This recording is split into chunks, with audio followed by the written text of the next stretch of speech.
ready to branch out, to take a leap of faith, to love yourself and others fully? Then let go of whatever no longer serves you to take action now on Get Rooted Radio with Erica Gifford Mills, living it up, loving it up, and letting it go. Erica will energize and excite you to power up your passionate dream that sets your soul on fire. With Erica's E3 approach, equipping, empowering, and enlightening yourself so you can be yourself for yourself. Get ready and get rooted to live a life without regrets, without what ifs, without should haves, and especially without empty feelings from a life unexplored. This hit show helps you build powerful and intentional roots to live it up, love it up, and let it go. Get fearlessly ready and powerfully rooted in your yes with your host, Erica Gifford Mills, and be fearless about your more and stand in your yes. Now on Get Rooted Radio.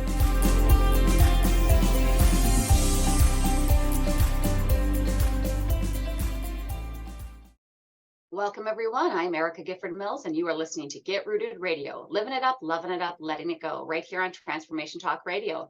A big shout out to my producer today, Brett. Brett, how are you doing? I'm doing well, Erica. Thank you. I am so glad that you're filling in, and I'm so happy to have you on, and I'm even more excited about my guest. No offense, Brett. So listeners, how many times have you just felt overwhelmed, like you are drowning in your own life? Then this is the episode for you. Today's guest, Leah Roling, and I will be discussing how the life you want is buried under all the clutter you don't. We will discuss how clutter, so mental, emotional, behavioral, relational, and temporal, gets in the way of sabotages our potential and robs us of our time, our resources, money, and leaves us exhausted, overwhelmed, and frustrated. And I've been there, folks. I mean, sometimes I'm still there. I think today I'm still there. But I want to tell you a little bit about my guest first. So Leah Roling is a loved wife, a proud mama of 3 amazing children, and a Saint Bernadoodle named Mac.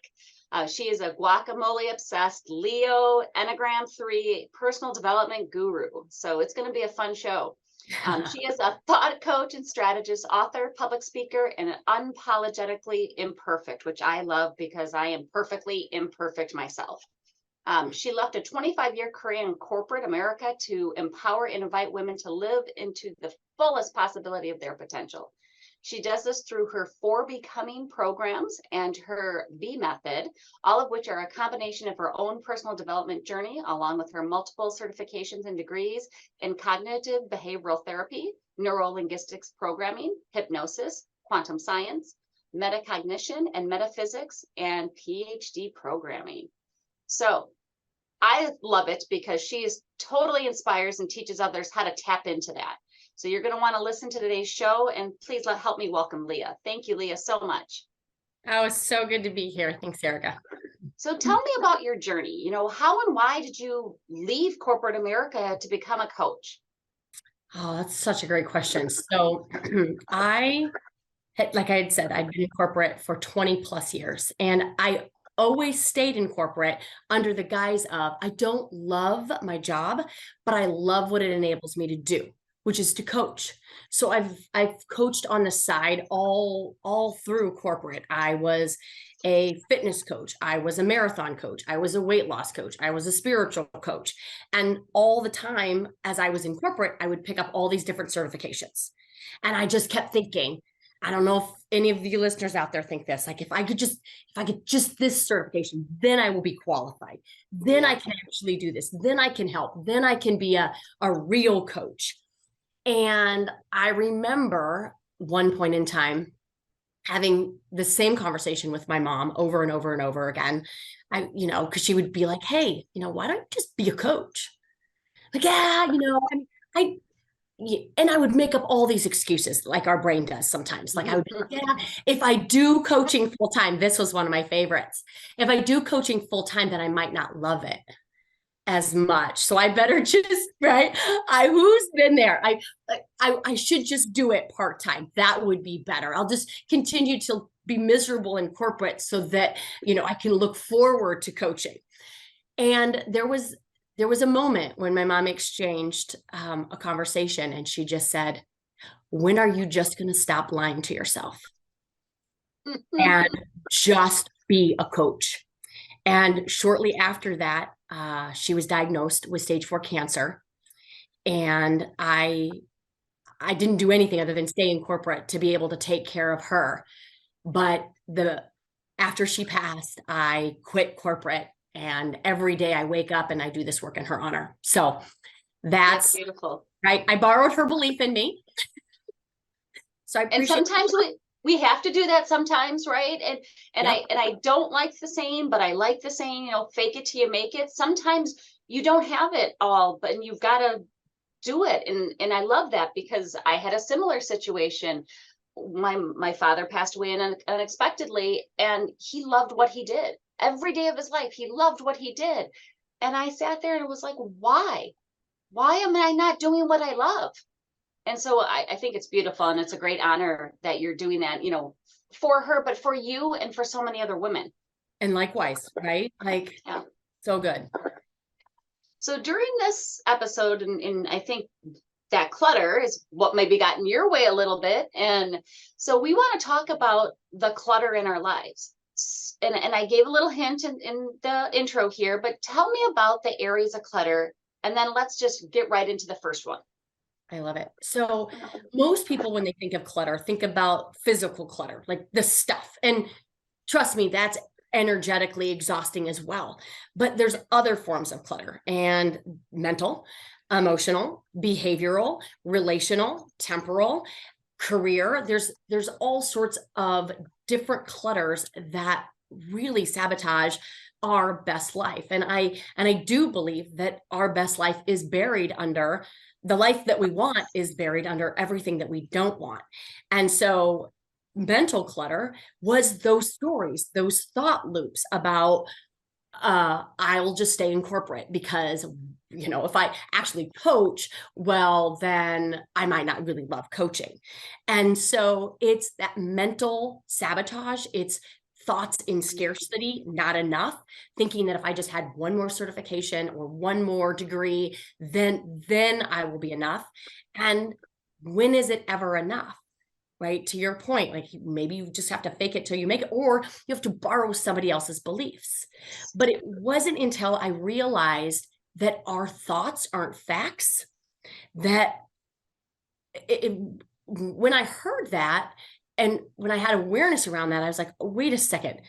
Our thoughts aren't facts. Our thoughts aren't even ours. We have between 50 to 60,000 thoughts on any given day, and 95% of them are from our unconscious programming, which means they're from our past, which means they're borrowed, recycled, inherited from other people. And yet everything that we do in our life is based on our thoughts, because they create our feelings, and that's how we show up in the world. And so the first thing that we have to do is understand the mental clutter that keeps us small, that keeps us stuck. And by way of an example, when I used to do weight loss coaching, one of the very first things that I would have people understand, way more than just foods that they eat and movement, is the words that they say. Yes. I would say that the words that come out of your mouth are far more toxic than any food that you would put in it, because the brain wants you to be right. I mean, and I'm oversimplifying, but the brain has two jobs. One is to keep you alive, and the other is to prove you right. And we have to make sure we're right. We love what it's writing, because it wants you to be right more than it wants you to lose the weight, take the job, quit corporate, step into your potential, because that's scary, and it doesn't want you to be embarrassed or discouraged. Yes. So that's the mental clutter piece. And it is so important, because I mean, I like to think thoughts become things, right? You know, you have that, but you also, if you're saying, you know, I always tell people, would you say that to somebody else? You know, you use a weight loss analogy, or like you look in the mirror like, oh my God, I'm a fat cow. Would you go up to somebody and say that? So why are you speaking so unkind to yourself? Why are you having that negative self-talk and those limiting beliefs? And if we can just get out of our own minds sometime and let go of that clutter. I mean, I want to kind of go like this and like get that water out of my ear and just whack yourself. But it is, I think that is a major area that people get hung up on because and it's and maybe you didn't even, like you said, maybe you didn't even start that conversation. One point in your life, a teacher, a loved one, a stranger said you were something or said you were not something, and that stuck with you. Yeah. And then that's what you've had on repeat in your mind, in your emotions, and it gets stuck. And that's when we have to step back and release those. So, what is an example or something that somebody could do to clear that mental or emotional clutter? So mental is what I call thought downloads. It's really to think about whether it's money, your weight, other people. I call it the S line of a model that I teach, but it's the situation. And you can put, like I said, money in there because we've got all sorts of beliefs and stories about money, right? You can put your weight in there. What is your belief? What is your story about that? You can put in other people. You can put in religion. You can put whatever it is. And then whatever relationship, because all the relationship is just a thought about that, and do a download. And you literally just write about whatever it is that you think. And then I invite you to consider that none of that's true. Valid, yes, but it's not factual. You only believe it because you've thought enough about it to cement it as a belief. Yeah. And it's optional. It's up for grabs. So you can decide to choose. You can choose, does this support the life that I want to live? Does thinking this way allow me to be the best of who it is that I am? Does this thought, this story, this belief allow me to be an example of what's possible? And if it's not, right, you can, like what I call, you can consciously then choose one on purpose with some intention on who it is that you want to be. And that's something so important to remember. But let's take a quick break. And when we come back, we're going to go into talking about the behavioral clutter. Before we go, Leah, tell listeners how they can reach you. The best way to reach me and download free resources and all the goodies is at my website. It's www.leahroling, R-O-L, just one L, I-N-G.com, leahroling.com. Wonderful. You are listening to Get Rooted Radio with Erica Gifford Mills. Living it up, loving it up, letting it go. Stay tuned. We'll be right back.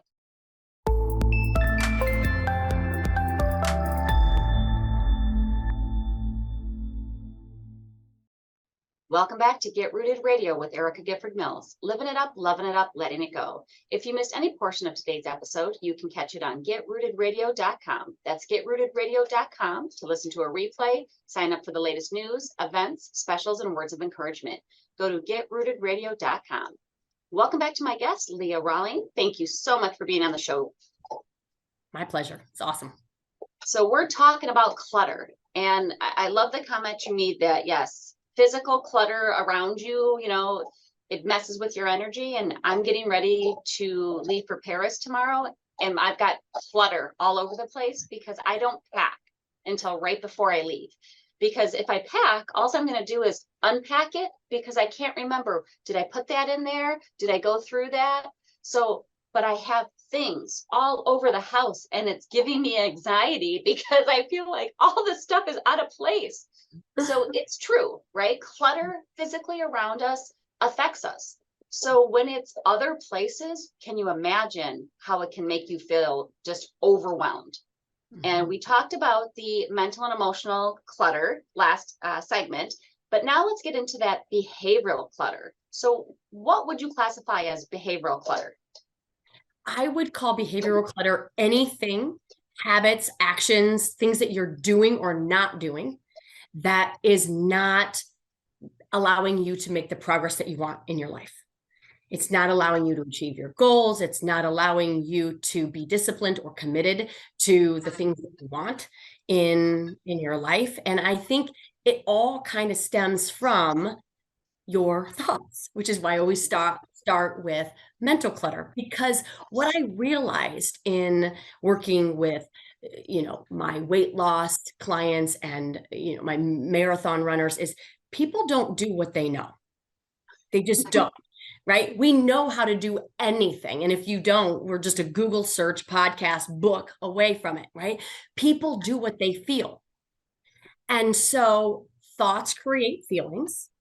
And if we don't understand that, what happens is we over program the A line in the model, the action line. And so that why people don't do what they know kept me up at night, like legitimately kept me up on it. So I went back and got my and worked towards my PhD because I wanted to understand why is it that we don't do what we know. And what I realized was we don't do what we know, we do what we feel like, who we are as identity states. And so in order to really clear out that behavioral clutter, we have to understand the emotions that's supporting the action or inaction, right? The definition of willpower is not doing, right? Is doing something you don't feel like doing. So we have to get to the feeling line eventually.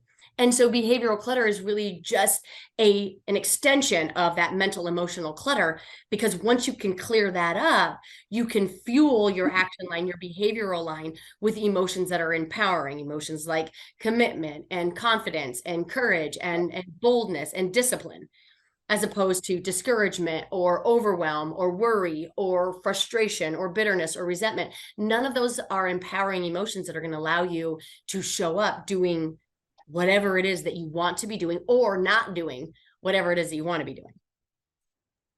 And I'm smiling over here because my dog really wants to be chewing on his bone very close to me. The more I will him to be in the other room, the closer he gets to me. Right. But and I agree with that so much because I laugh because I know what I need to do. And it's a running joke in the house. I would tell my son when he was younger, do as I say, not as I do. We know what we need to do. And I know I need to do this. And yet I'm sitting here on the couch having a glass of wine because I don't feel like it. Yes. But I'm an adult and I can say that. and he would literally shake his head at me and he goes, I cannot believe you just said it to me. And I said, I said it because listen to how ridiculous it sounds. And it would motivate me to get my butt up and do the thing I was avoiding. And 9 times out of 10, that thing that I was avoiding, I was spending so much time avoiding it, took me 5 minutes, took me 15 minutes. But I took 2 days avoiding it because I didn't want to do it. I didn't feel like it. It was emotionally hard, or it was taxing brain wise, right? And yet it didn't take me that long to do it once I just got myself up and did it. And it's those behaviors that are learned. I mean, it's tax season, right? It's just about time for those taxes. Every year I tell myself, as soon as I get all my stuff, I'm going to do it right away. And yet what do? I don't. And because I'm dreading it, right? And yet what is there to dread? There's nothing to dread as long as I did everything correctly, throughout the year to lead up to this point. And it doesn't take me that long once I get started, but it's that dread or that fear or that, I got to set some time aside. And it's those behavioral patterns that catch up with us. Because you lead to all that stress up until you did it, it's done. And then you're kind of irritated with yourself that why did I cut that off? Yeah. Yes. So what would you say, just like in the emotional and mental, what would you say would be a good starting point to declutter that behavioral? I would say, like, for example, like working out, or for your example, the taxes, don't make it be a decision. No. Because when I think most people can relate to working out, and I'll do an example for the taxes too, but when we have our workout be a decision, this is what happens. We have to make a decision as to whether or not we're going to work out in our home or at a gym. And then we have to decide what time. And then we have to decide what class. And then we have to decide how much time we have to leave in order to get to that class. And then we have to decide what we're going to wear. And then we'll have to decide whether or not it's a sweaty class or it's not. And do I have time to shower? And after all of that, we're exhausted mentally that we just don't go, and we cripple ourselves, as opposed to being it's a non-negotiable. It's not a decision. It's just something that we do. And then we go do the workout. And even on the days that we don't necessarily want to, we don't second guess ourselves and doubt ourselves, be like, God, should I not? Like, do I not? No, we grab our shoes and we go do it. Even if it's just 5 minutes, we just tell ourselves, okay, here's the trick. I'm just going to get on the treadmill for 5 minutes. That's it. And then if I don't want to go anymore, then I get off. No one ever gets off in 5 minutes, because we've taken the time to get on our stuff, get on our shoes, and get on it. Same thing with taxes. So, my little hack for that would be, okay, you get all of your stuff in your folder. You've got all of the tax documents that you need, and it's just not even a decision. Right? The day after you get it, or you just make a date for 2024. Yeah. Right. Already in advance. Like, it's going to be March 9th. We're doing taxes. It's not a decision whether or not we're going to do it that day. It's we just decide ahead of time. Yes. Because what I know about our psychology is it's called the motivation trifecta, right?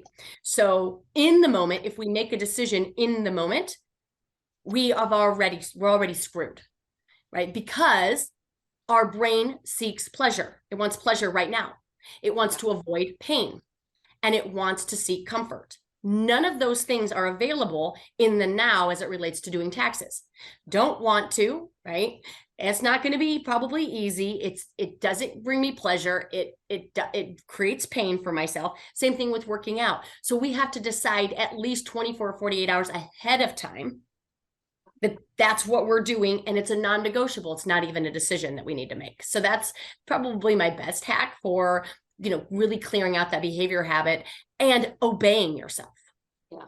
And I think you hit the nail on the head there. And quite frankly, it's a little scary, because that workout example, you were in my head. I went, wait, how did she know that? Because it's so true. I'm like, well, if I go now, I have to leave, then I might hit traffic, and I got a meeting right away, but I'm working from home, so that's okay if I don't get in the shower right away. Yeah, it's hilarious, because I'm like, she was like in my head, and that's kind of a scary place to be. But it's true. We're an instant gratification. Human beings are instant gratification, and that influences our decision making. Mm-hmm. So, yeah. And so again, behavioral clutter, the little habits, those things we do every day or not do, and making sure that we don't make it a decision. Don't give ourselves a yes or no. Just do it. Just do it. Just do it. So let's take a quick break. And when we come back, we're going to talk about the relational clutter. Before we go, Leah, tell listeners how they can learn more about your services and get in contact with you. So on the best place, you can book a strategy call with me. You can download a bunch of freebies that I have there. I've got a clutter quiz. I've got a video series on killer confidence, but it's going to my website, www.leah.roling.com. Wonderful. I'm Erica Gifford Mills, and you are listening to Get Rooted Radio.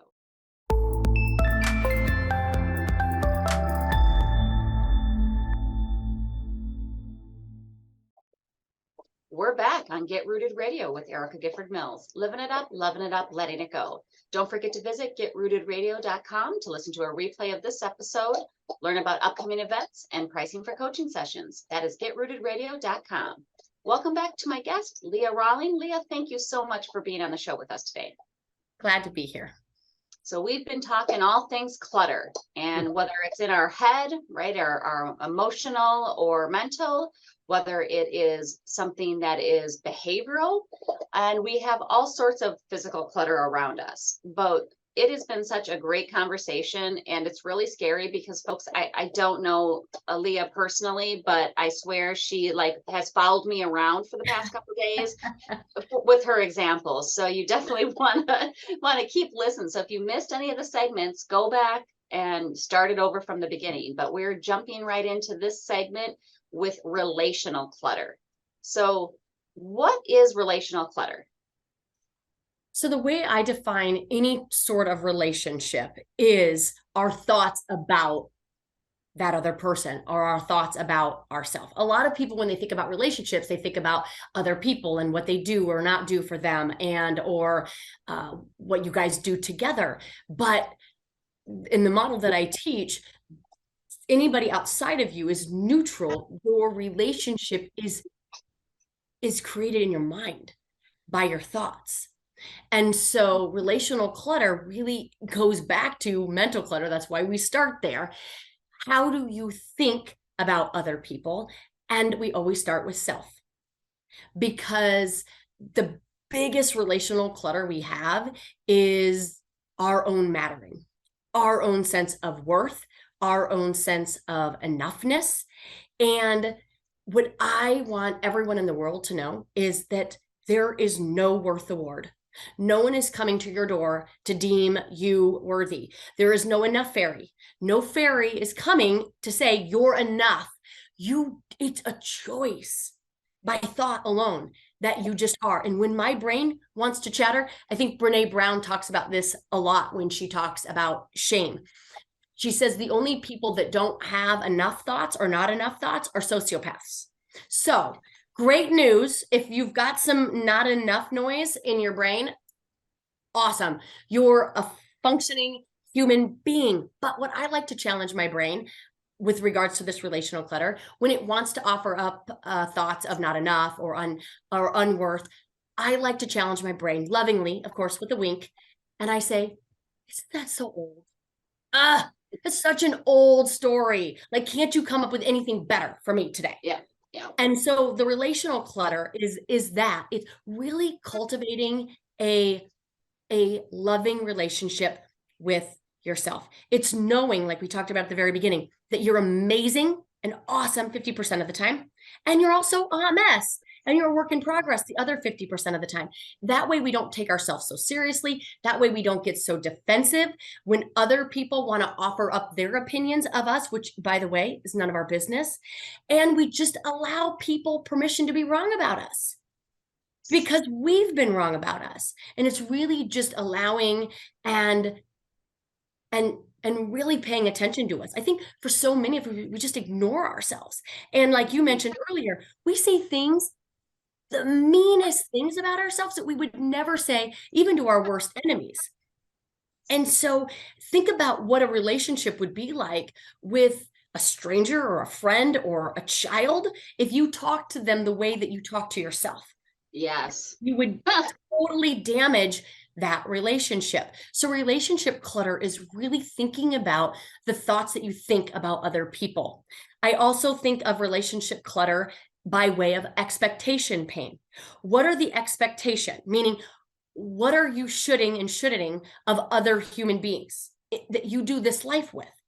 When people like to offer me, you know what, Leah, I really love my husband, but anything after the but, I say again with a wink, is just crap. It's just clutter, because that's not really loving them.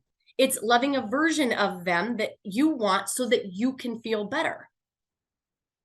Yes. I mean, I'm over here going, yes, yes, because it's also true. It gets into almost like boundary management, Yes. right? What are we doing with regards to the boundaries, not only but with ourselves, but with others in those relationships? And again, this is not just your physical significant other, spouse. It's your colleagues in your work environment. It's your children.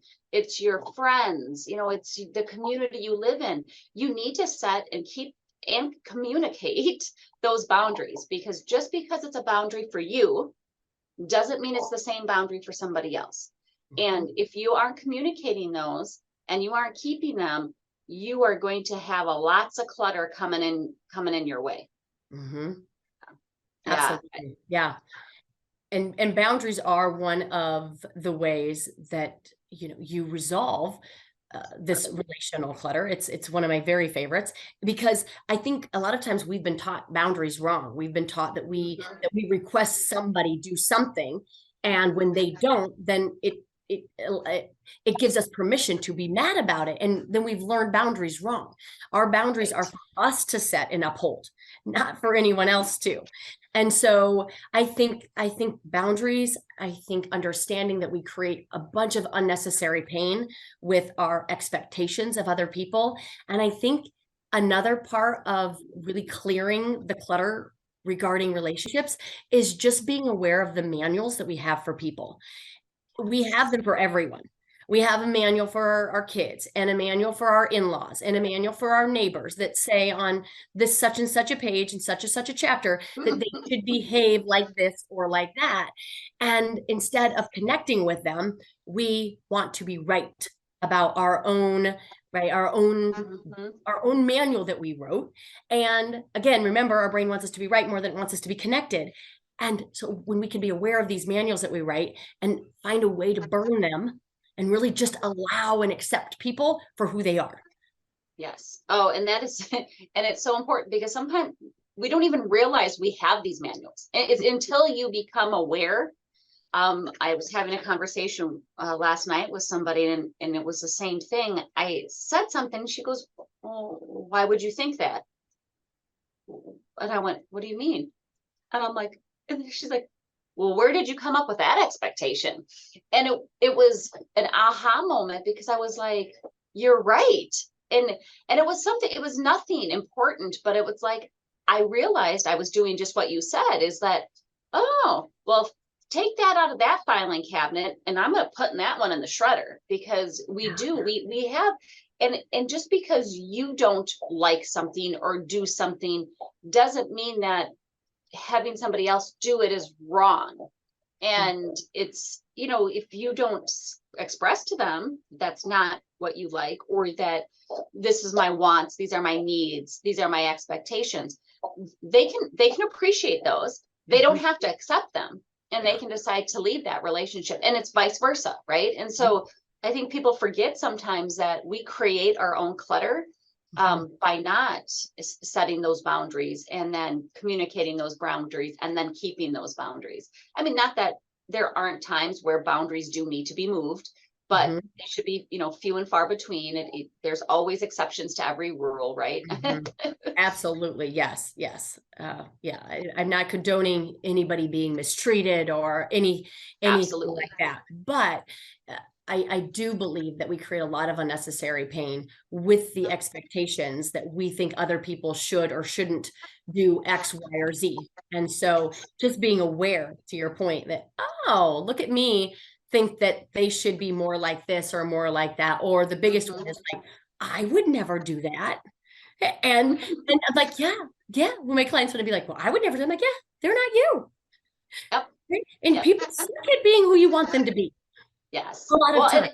I laugh because there's somebody asked me something. I'd like to think I would never do that.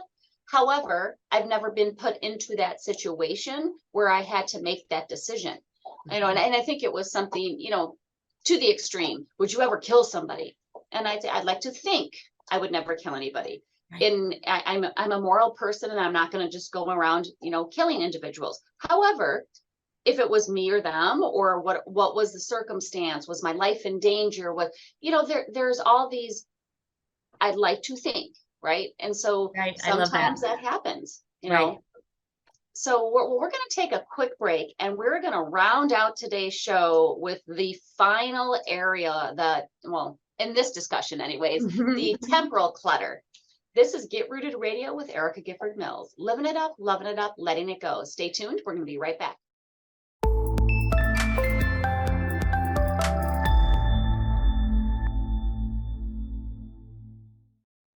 Welcome back to Get Rooted Radio with Erica Gifford Mills. Living it up, loving it up, letting it go. If you missed any of the information during the last segments, go to getrootedradio.com. That's getrootedradio.com to listen to the replay, subscribe, sign up for tips and special events, and pricing for upcoming coaching sessions. That's getrootedradio.com. Welcome back to my guest, Leah Roling. Leah, thank you for being on the show today. Happy to be here. Super fun. So tell listeners how they can reach you, learn more about your services, get those freebies. So the best way is my website, www.leah, Roling, ROLING.com. Wonderful. And so we've been talking the last few segments about clutter, right? About the clutter in our lives that are holding us back, that are making us feeling overwhelmed. And we first started off with very importantly, the mental and emotional clutter. The next one we went through is the behavioral clutter. And then we went to the relational clutter. And last but not least, let's go over the temporal clutter. Yeah. So the way I define temporal clutter is any type of delay, doubt, distraction as it relates to managing your time. And a lot of people will offer to me that they just don't have enough time. And what I like to lovingly offer them is time is neutral. Whether or not you have enough of it is a thought and a management issue. And so when I think about temporal clutter, I like to think about things like phone use, social media, TV. And I'm not a fun hater. I'm not. I just want people, I mean, it's all this work is awareness anyway, is what we talked about with relationships. It's like, are you aware that the average research says amount of time people spend on social media, the average is about 30 minutes. Now, I might argue that it's more, but some might be like less. And then you add that to phone use, games on our phone, and TV.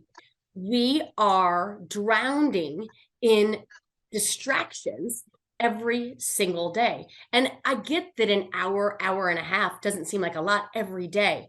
But if you extrapolate that out over a week and then a month and then a year, you guys, it is almost a month to 2 months, 8 weeks of 8-hour days lost, gone to distractions.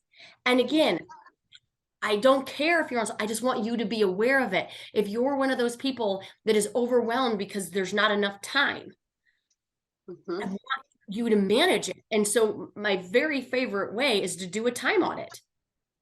Get a spreadsheet, get a piece of paper, and I want you to take a week and I want you to track your time. Track where you're spending it. What are you doing? Are you moving the needle forward on your projects? Are you managing your time so that you can be as effective and as productive as you want to be?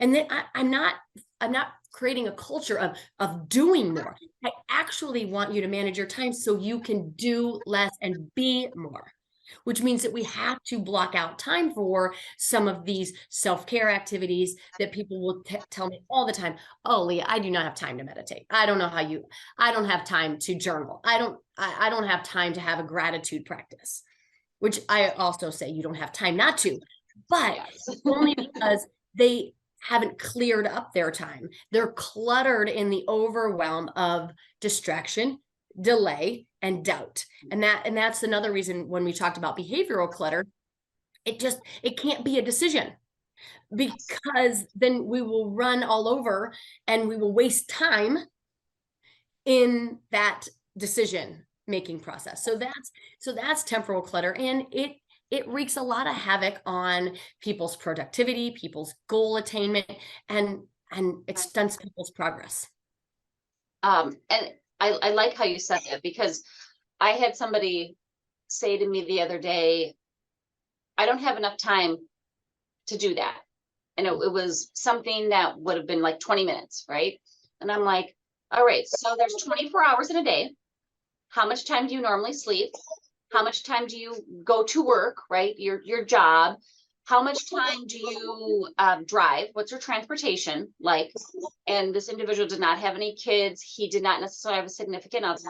And I said, so tell me, we added up the time. What do you do with all that other time?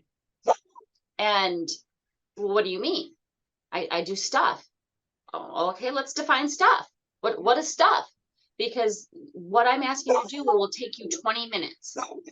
And you're telling me you do not have 20 minutes, because now we're down to probably 16 more hours. Not 16, it was like 12 hours. What do you do for those other 12 hours? And I'm not saying do it all at the time, but what you out of that 12 hours, you don't have 20 minutes.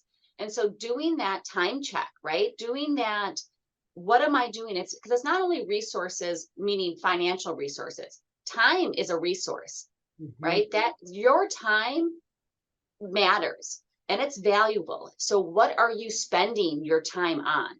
And I'm not saying to stop, having fun, going out with your friends, going to dinner, and doing the hobbies that you love, but are you managing the rest of your time well? And I think that is such an important one. Yeah, it's the equalizer. It's the only thing that every single human being on the planet has the same amount. Yeah. And so I might argue that it is our most important resource. Yeah. And I probably get the saying wrong, but there's something that, make time for your wellness. Otherwise it will become your illness. Yeah. And it's so important. I mean, it's when you say you need to have that gratitude time, and that your journaling and your meditation, it's so true, because you can reflect on in so many things, right? And I know I told somebody once, let's do a food journal. And along with your normal journal. I'm not writing down every single, I'm like, no, I'm not. And I'm not asking you to. But sometimes you tell me in the afternoons you get down. In the afternoons you don't feel good. Well, what is it? Is it that maybe what you just ate has an effect on that? And so if we can look at that, I mean, I'm not a dietitian, I'm not trying to say, or sometimes you say, I feel funny after this. Well, what did you do? Were you active? What did you eat? If you start looking at those things, then you can start deducting and okay, well, it's not this. I've now just deduced that it's not this. And you can go through that, and having that gratitude and that moment of peace so that you can declutter that mind sometimes is so important to decluttering the rest of your life. Yeah, 100%. And it is just amazing to me how many people don't they don't have any sort of Sunday set routine where they set up their week and they set up their plan for the week, and then they wonder why they're not making progress on their projects, and they don't have time for self-care because they continue to do the same thing that they've always done.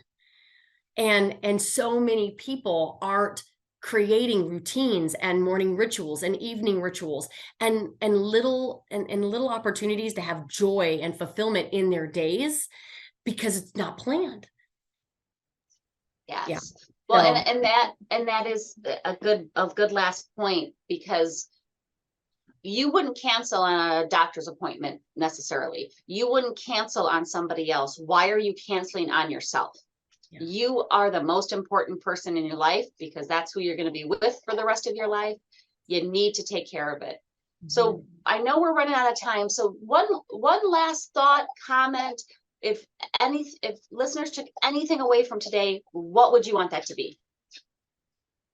Probably just an awareness. Like, can you invite to sit yourself down and think about where in your life you have thoughts and beliefs that aren't serving you? Where in your life do you feel frustrated and overwhelmed and anxious? And knowing that comes from your thoughts, where is it coming from? And can you just, awareness is the first step to any of it. Where do you have behaviors, habits that you either want to either start doing or stop doing? And can you be honest with yourself enough to know, why am I not?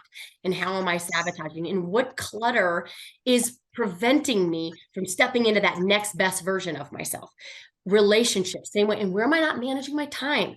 And so can you just sit with it and spend 10 minutes and give yourself the gift of 10 minutes of just downloading all of the areas of clutter and where it might be affecting your progress. And you just pick one this month.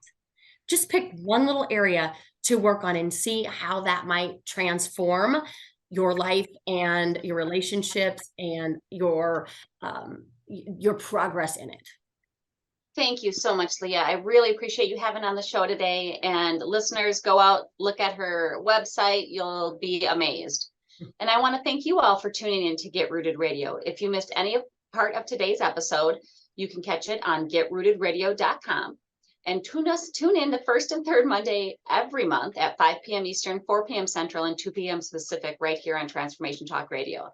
Before I sign off, do you need help taking action to declutter your life? Then set up that free Empower Hour. No charge, no obligations. Go to getrootedradio.com and find out how I can help you take those next steps. Thank you for tuning in. Have an amazing day, and I'm looking forward to the next time on Get Rooted Radio with Erica Gifford Mills. Living it up, loving it up, letting it go. Goodbye. Thank you for listening to Get Rooted Radio with Erica Gifford Mills, living it up, loving it up, and letting it go. Visit getrootedradio.com if you have missed any part of this hit show, and tune in on transformationtalkradio.com to live fearlessly in your more and powerfully rooted in your unlimited yes. For more information and to work with Erica directly, visit getrootedradio.com. That's getrootedradio.com, and get ready to live it up, love it up, and let it go.